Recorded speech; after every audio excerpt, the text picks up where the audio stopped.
Welcome to the Dow John channel. My name's John, and please do not take this as financial advice. I am not a trained professional. I am merely doing this for entertainment purposes only. I'd like to talk to you about three key topics that have come up in the market, which has caught my interest. The first one being Jerome Powell and the Federal Reserve and their changing direction, their rapid changing direction. The second one being the Chinese listed stocks on the United States stock market with the fear of delisting, which in one of those stocks, especially being Nio, the one that I'm heavily invested in. And the third topic I'd like to talk to you about is the change in direction of the markets. I've looked at some charts and I just want to give you my opinion on that. So starting with the Federal Reserve, we're finding that the Reserve has turned hawkish.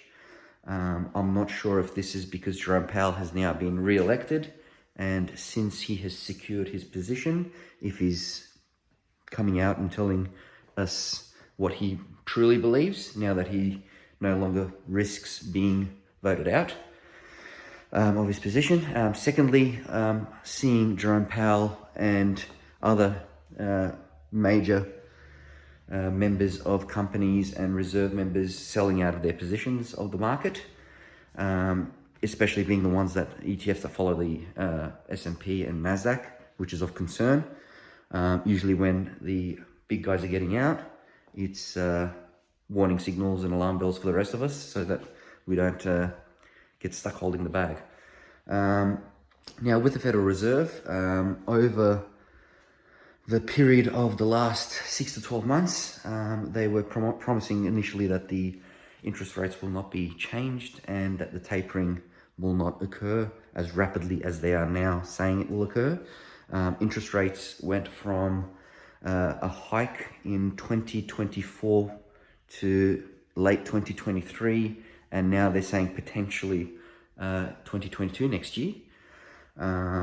Now, the impact that's obviously having is if you correlate the money that the Fed has been injecting into the US economy along with the rise in the markets, it is almost a direct correlation. Therefore, it is my opinion that the markets are completely inflated at this point with the additional printed money. Now, when that starts tapering off and falling off, I believe that it is going to cause us a fair bit of downturn. Now, moving on to the second topic, in relation to the Chinese listed stocks, I am heavily, as I've mentioned, invested in Nio. That took a whopping 11% downturn last trading session. Now, I believe it was oversold. Last time there was the fear of delisting for Chinese stocks. It went from approximately $52-ish down to 41 from memory. And it did bounce to all-time highs after that. Now, do I think Nio is going to get delisted? I don't think so. Reasons being is Nio has a very close relationship with the Chinese government. They have sat down with the Chinese government and had a huge bailout at a point in time when they were about to go bankrupt. So I believe the Chinese government would want that company to succeed at all costs. I do believe that China wants Nio to be a major EV player globally, and I don't think they're going to kneecap them before they have a chance to really take on Tesla globally. So that's my belief in Nio. Now, the rest of the Chinese stocks, you got to play it by ear. It's a very hot political topic at the moment.